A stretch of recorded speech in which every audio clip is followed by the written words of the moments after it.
She has a perfect body. Because she looks that beautiful, she looks that fair, she's got perfect features, we consider them to be actors and actresses. So that's how I was. I grew up seeing Trisha and Simran and all of them. They had perfect figure, they had great body. But then there was one point at which I didn't know whether I wanted to become an actor.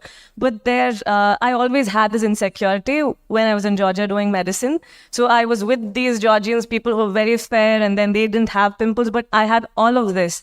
And I didn't know whether I could accept this or accept myself for who I was. To India, and I'm so happy that Alphonse picked me for Premam. I was so nervous the day the movie got released. I was wondering, what if people abroad are going to be there teasing me? What a Raga is going to say? They're obviously going to say, I don't look like Simran, I don't look like Trisha. So this is going to be bad news for me. And then I ended up seeing tweets after I went back to Georgia. People were actually happy seeing someone in their own skin. And that made me feel so confident about myself. And then I wondered, okay, maybe that is all it is. Maybe if there's somebody up there, a lot of people will feel very happy about how they look. So that is how I felt when I got into the industry. She shares her personal experiences and insecurities. She uses the past simple tense I had, which is used for completed actions in the past. The past simple is formed by using the past tense of the verb. For example, I had breakfast at 7 a.m. I'm blessed that I worked with directors who liked me in my own skin, and they did have me put on makeup before, say, pre-shoot. But then they saw that it was not the real me, and I couldn't emote as much as I did without makeup, so they asked me to take her off. She uses the phrase, I ended up, which is a way to talk about the result of an action or a series of events. It's useful for telling stories about our past. For example, I ended up missing the bus because I woke up late. Generally look at the whole population and we think that there are a few people who are mocking at people of this color. But honestly speaking, when I was in school and college, I grew up with friends who would look at a girl who had a darker boyfriend and say that, hey, you can actually do better. You're way out of his league. Mm-hmm. And when you see a guy with a girl who is a little darker, you end up saying, I think there's something else this guy is. What does he see in this girl? So we end up saying such things, and it's just nobody, no person who is there trying to make you feel bad. It's just us. We must have at some point of time passed that comment, and right now it's coming back to us. It's just a boomerang. Here, she talks about her experiences in the film industry. She uses the modal verb could, which is used to express ability or possibility. For example, I could go to the concert if I finish my work on time. So when we start putting out positive views about how we feel about others instead of pointing, and another thing is social media. Because you have this curtain of anonymity, you end up writing whatever you want. You just say something when you're not in a very good mood, but the problem is it affects someone else somewhere else. She uses the phrase, it's just a boomerang, which is a metaphor for the idea that our actions or words can come back to affect us. Metaphors are figures of speech that describe an object or action in a way that isn't literally true, but helps explain an idea or make a comparison. So you have that power to actually create a change. Come on, I just told you that I felt insecure. I didn't see any of you. But come on, few of you from here would have said something sweet about me, right? When the film released. So I believed that and I took it. And that's how I felt good. So I think it's just about, it's nobody else. It's not like the world is trying to bring you down. You were there, and it can even be us. We were there at a very naive period, at a very bad period where we said some wrong things, but it's time we change. We know that it is possible for us to sin, but then it's important for us to consider or respect others' feelings and accept them for who they are. Just look at their character and just fall in love. That is all. I'm years old, and I haven't come across even one woman who hasn't been harassed. And that's a very sad thing, but fortunately, everybody walks around putting on a smile and as if nothing even happened. It shows that we're much more stronger and we think of this body as an instrument. But that does not mean that we shouldn't share our experience with another person for two reasons. One is that you don't want the offender or the perpetrator to do this to another person, and you just want people around to be aware of it. Most of the time it's from by our relatives or someone whom we know. So it's a sad thing again. And secondly, by sharing this experience with another person whom you trust or whom you love, say mom, dad, friend, your spouse, anyone, you end up feeling a little bit liberated, a little bit better, I hope, and not as traumatic as you did. She shares her views on harassment. She uses the phrase end up, which is a way to talk about the result of an action or a series of events. She also uses the modal verb can, which is used to express possibility or ability. For example, you can succeed if you try hard.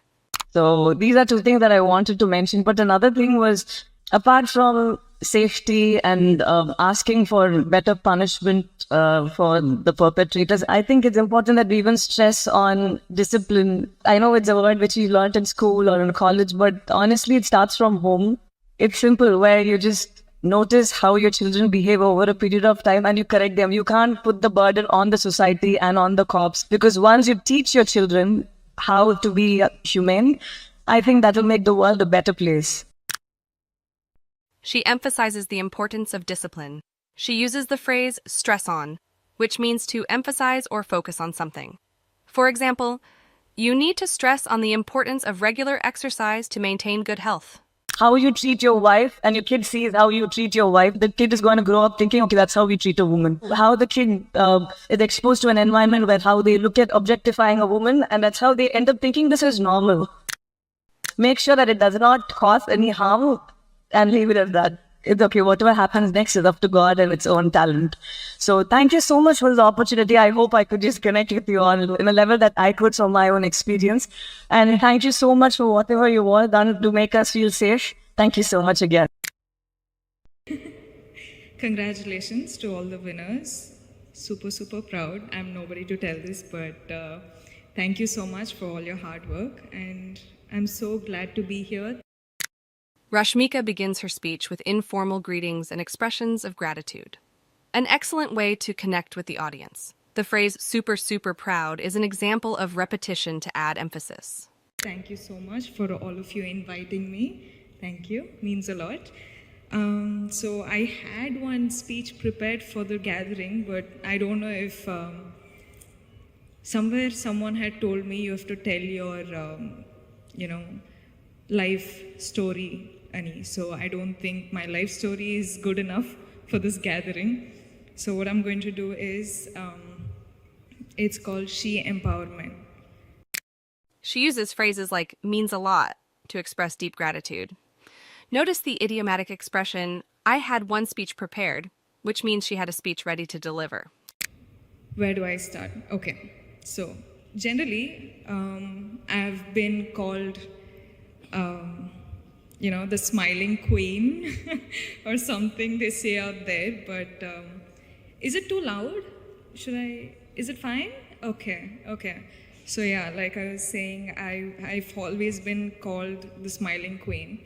And yes, of course, I always keep smiling for all the love I get, for all the appreciation I get from all of you who watch my films.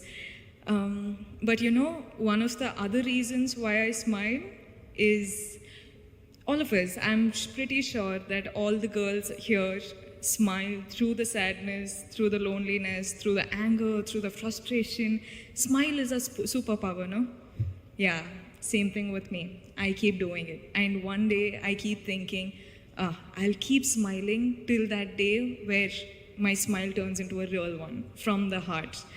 But yes, this is a superpower. And that's why women are, I think, the most pure.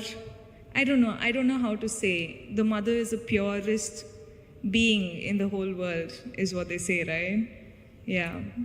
I'm so glad to be born a girl. I'm so glad to be born a girl in this generation. Where do I start is a common phrase when beginning a long story or explanation. Also, notice her usage of rhetorical questions, which engage the audience. Having such people protect us with all that they've got, I don't know, I'm just super glad, super proud. And yeah, well, so let me just start introducing myself. I'm Rashmika. For all those who know me, a big hi. And for all those who don't, well, I'm an actor in the southern industry, and I hope soon you all get to know me as well. That's for my introduction. I don't think I should go on more on that. Well, since I was a really small girl, I still remember all that my mother said was you should never let someone else see you angry, see you cry, see you feel any of the negative emotions, because apparently that's showing your weakness, right? That's what my mom has always told me, and I think that's one of the reasons why I just don't know what else to do now. I actually genuinely do not know how to cry. Do you know that? Like, I have to work so hard to actually cry on screen. I cannot do it, and I look like an idiot when I cry on stage. I mean, cry on screen. I'm sorry. In this segment, Rashmika first expresses her joy and pride, then introduces herself with humble language. She then moves on to a personal anecdote about her upbringing. The phrase, let someone else see you angry, see you cry, is a metaphor, implying that showing emotions publicly is often seen as weakness in her culture. Notice her repeated use of I don't know to express confusion or frustration. So yeah, I think that is the one thing I can't do, but I don't know what to say. Nowadays, I see women doing so many things, women, accomplishing so many things in different fields, and I feel too little. I feel like, what am I doing? I don't know. Is it good enough? Is it enough for me to get all of this love and appreciation for something so small that I'm doing? I don't know. I still feel like this is not enough, and I want to do a lot more. And well, I'm just a girl from a small town in Karnataka called Virajpet in Kodagu district. I don't know if you guys are aware of it. From there, I don't know how my life has happened. I don't know, at the age of 23, I'm here talking to such a gathering, but I'm glad that I am, and I don't know if I want to say that I'm proud of myself yet, because I don't think I'm done yet. In this segment, Rashmika discusses her feelings of inadequacy despite her accomplishments, a common sentiment many people can relate to. She uses phrases like, I feel too little, and is it good enough, to express this. She also references her hometown to highlight her humble beginnings, showing that success can come from anywhere. The phrase, I don't think I'm done yet, signifies that she believes there's more for her to achieve. I've just started, and I feel like I'm in the process of getting myself a huge, big, loving kingdom that I'm going to create for myself. And why I started saying this is, if I, a girl from Kodagu, can do this, then imagine you guys from Hyderabad what you're capable of. I think women are capable of doing anything they want in this world. And I hope one day all of you make your dreams come. Please dream big. I'm sorry if the speech is too boring, but I just want to say, dream big. Do not give a break. Keep working hard. Keep working hard. It's okay if someone is laughing at you. It's okay if someone is pulling your leg, pulling you back down. It's okay. You just keep working hard. You just keep looking up at the sky and reach your goals no matter what anyone else says. Because if you cannot protect yourself and dream for yourself, nobody else can. Truly, trust me, I've been there, I've done that, and now I'm in the process of getting there, and I think I'll get there pretty soon. I hope all of you join me, and thank you so much for doing such a wonderful program like this and having me as a part of it. Means a lot. I'm truly grateful, honestly. Thank you so much. Good afternoon, and thank you, and wow, I am so privileged and so honored to be sharing this afternoon with all of you and these incredibly amazing women that are being honored today. I'd like to extend my congratulations to each one of you, Octavia, Michelle, Kelly, Patty, and all 50 women that have been included in the Impact Report. Your achievements not just inspire me, but also so many others to work harder, to be better, and to make a dent wherever we can. So I'm so in life, you know, there are moments when you stop and ask yourself, how did I get here? Like, why am I standing here? Well, this is definitely one of those moments for me. And I find myself going back to the beginning, back to my roots. Did you notice Priyanka asks questions but doesn't wait for answers? Those are called rhetorical questions, and they can really make a speech engaging. They make the audience think and keep them involved. I was born to incredible parents, amazing parents who served as doctors in the Indian Army. I was the firstborn, and as far back as I can remember, I made my parents very proud and happy 99% of the time. Okay, slight exaggerations of personal achievements are allowed from time to time, don't you think? More adjectives here. Incredible. Amazing. Priyanka uses them to give a warm feeling when she talks about her parents. Also, she lightens the mood with humor, saying she exaggerated a bit about making her parents proud. My brother was born a few years later, and even then, nothing changed for me.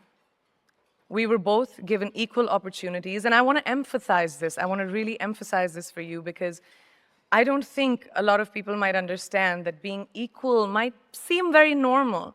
But where I come from, India, and a lot of developing countries around the world, more often than not, this is an exception. It's actually a privilege.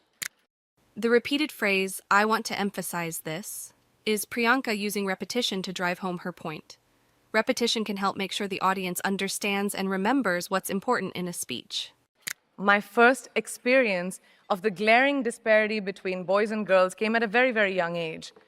I grew up in a middle-class family with extremely philanthropic parents who constantly reminded me and my brother how lucky we were and how giving back to those who were less fortunate was not. When my parents started taking me on these visits in a traveling clinic to developing communities around and villages around the city that we lived in called Bareilly. We were packed into this ambulance, and my parents would provide free medical care to people who couldn't afford it. My job at the age of 8 was assistant pharmacist. So I would count all the medicines, put them in an envelope, and give it out to patients. And I really took my job very seriously, very seriously. But the more I went on these expeditions, the more I began to notice the simplest things that distinguished a boy from a girl or a man from a woman. The use of precise numbers like 7 or 8 years old gives more credibility to her story. It makes it feel more real and relatable. Try it next time you tell a story in English. For example, girls were pulled out of school when they hit puberty because they were considered ready for marriage and babies. That's 12 and 13, while boys still enjoyed their childhood. Or basic human rights such as healthcare were denied just because they were women. Let's call this whole experience trigger number 1 for me. Forward a few years and many, many triggers in between.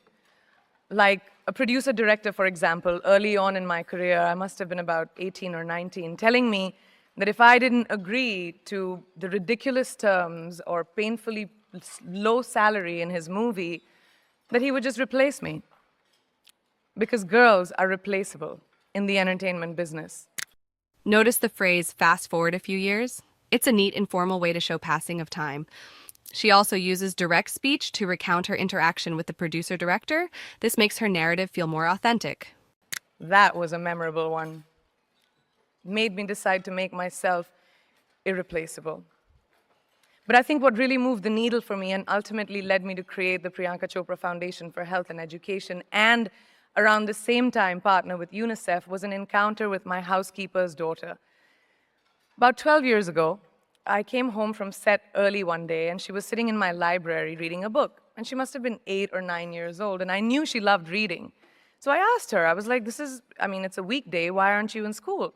And she said, oh, I don't go to school anymore. So I went and asked her mother, and I said, why isn't she in school? And her mom said that her family couldn't afford to send her and her brothers to school, so they chose the boys. The reason: she would eventually get married and it would be a waste of money. I was completely blown, and it shook me to my core. Eventually, I decided to cover the cost of her education so that she could continue to learn, because education is a basic human right.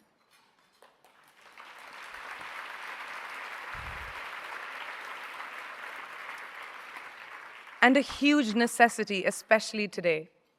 From that point on, I was determined to make a difference in as many children's lives as I could, in whatever big or small way that I could contribute. Strong verbs like blown and shook amplify the emotion in her narrative. The phrase determined to make a difference shows resolution and purpose, highlighting the impact of this incident on her. There's a really, really beautiful quote that I read recently, and I think it's absolutely appropriate to explain what I'm trying to say today. The hand that rocks the cradle, the procreator, the mother of tomorrow, a woman shapes the destiny of civilization. Such is the tragic irony of fate that a beautiful creation such as a girl child is today one of the gravest concerns facing humanity. Girls have the power to change the world. It is a fact, and yet today, girls are more likely than boys never to set foot in a classroom, despite of all the efforts and progress made over the last 2 decades. I'm just going to give you a stat, more than 15 million girls of primary school age will never learn how to read or write, compared to 10 million boys. Primary school. 11 years, I have witnessed firsthand the incredible work that UNICEF does for children around the world, especially victims and survivors of child marriage, displacement, war, sexual violence. But there is still so much work to do. And for me, that is the fuel to my fire. The reason I'm so committed to this cause, and that is where my passion stems from, because I know that a girl's education not just empowers families, but communities and economies. A result of her education, we all do better. It's just as simple as that. As entertainers and influencers sitting in this room, I feel that it's our social responsibility to be a voice for the voiceless, which is why I applaud each and every woman in this room for being such a badass.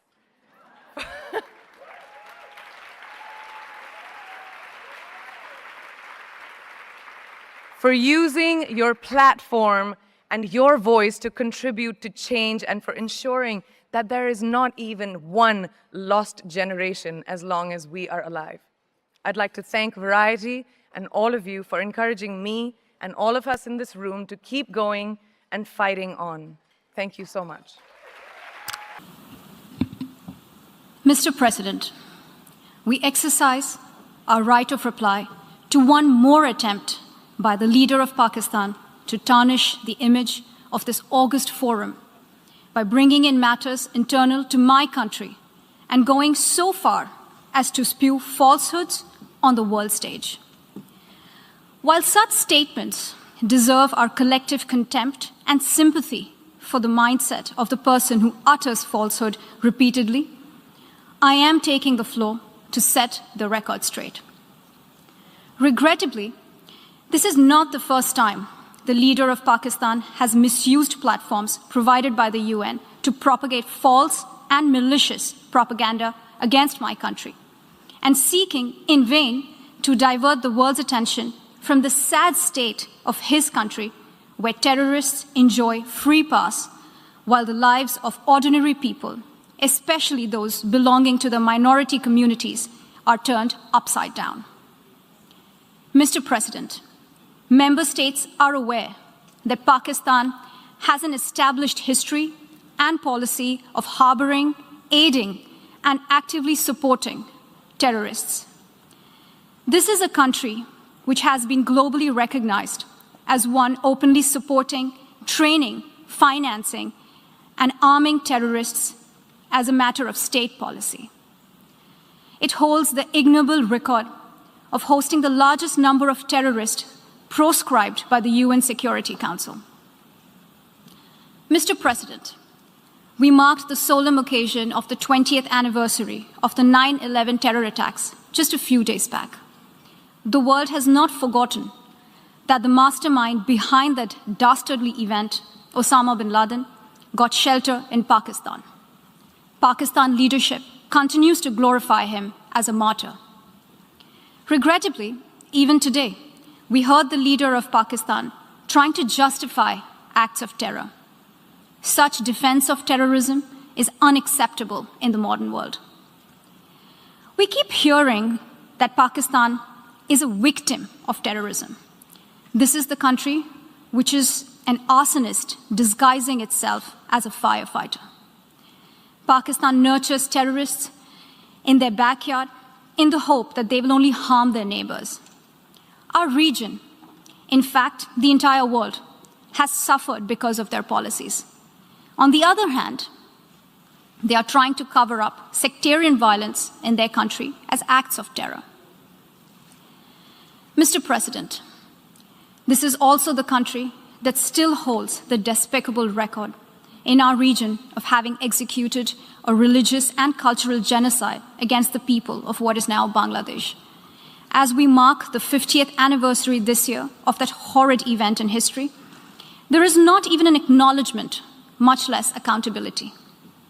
Today, the minorities of Pakistan, the Sikhs, the Hindus, the Christians, live in constant fear and state-sponsored suppression of their rights. This is a regime where anti-Semitism is normalized by its leadership and even justified. Dissenting voices are muzzled daily, and enforced disappearances and extrajudicial killings are well documented. Mr. President, unlike Pakistan, India is a pluralistic democracy with a substantial population of minorities who have gone on to hold highest offices in the country, including as President, Prime Minister, Chief Justices, and Chiefs of Army Staff. India is also a country with a free media and an independent judiciary that keeps a watch and protects our Constitution. Pluralism is a concept which is very difficult to understand for Pakistan, which constitutionally prohibits its minorities from aspiring for high offices of the state. The least they could do is introspect before exposing themselves to ridicule on the world stage. Finally, Mr. President, let me reiterate here that the entire Union territories of Jammu and Kashmir and Ladakh were, are, and will always be an integral and inalienable part of India. This includes the areas that are under the illegal occupation of Pakistan. We call upon Pakistan to immediately vacate all areas under its illegal occupation. Mr. President, allow me to be categorical about India's position. We desire normal relations with all our neighbors, including Pakistan. However, it is for Pakistan to work sincerely towards creating a conducive atmosphere, including by taking credible, verifiable, and irreversible actions to not allow any territory under its control to be used for cross-border terrorism against India in any manner. I thank you, Mr. President. Mr. President, every year, this Assembly has rejected the imposition of laws and regulations with extraterritorial impact and all other forms of coercive economic measures that hurt the progress and prosperity of the people the world over. Last year, 187 member states voted in favor of Resolution 78/7, expressing their strong support to lifting of the embargo. The General Assembly has also called upon all states to refrain from promulgating and applying and to repeal and invalidate laws and measures that have extraterritorial effects affecting the sovereignty of other states, in conformity with their obligations under the UN Charter and international law. There is no doubt that the continued existence of this embargo, in contravention of the overwhelming opinion as expressed by this Assembly, undermines multilateralism and the credibility of the United Nations itself. Mr. President, as the world's largest democracy with abiding faith in multilateralism, India stands in solidarity with this Assembly in its unambiguous rejection of domestic laws having extraterritorial impact. Such embargoes have the effect of impeding the full achievement of economic and social development by the population of the affected country, in particular, women and children. They also hinder the full enjoyment of human rights, including the right to development, food, medical care, and social services, among other things. India has consistently opposed any unilateral measures by countries that impinge on the sovereignty of another country. As in the 2030 Agenda for Sustainable Development, the recently adopted Pact for the Future has also strongly urged states to refrain from promulgating and applying unilateral economic measures not in accordance with international law and the Charter of the United Nations that impede the full achievement of economic and social development, particularly in developing countries. Mr. President, successive reports of the Secretary General have established that the embargo, particularly through its extraterritorial effects, has adversely affected the Cuban people and the developmental efforts of the country, with particularly devastating effects owing to shortages of essential commodities. The continued embargo would severely impact Cuba's ability to implement the 2030 Agenda in the 6 years that remain. Mr. President, people-to-people contact holds immense possibilities for fostering better understanding between nations. There is no doubt that the people of Cuba can contribute much to the needs of the global community today. But to enable this, the international community needs to intensify its efforts to promote an environment free from sanctions and embargoes. India hopes that the embargo will be withdrawn at the earliest and supports the draft resolution moved by Cuba. I thank you.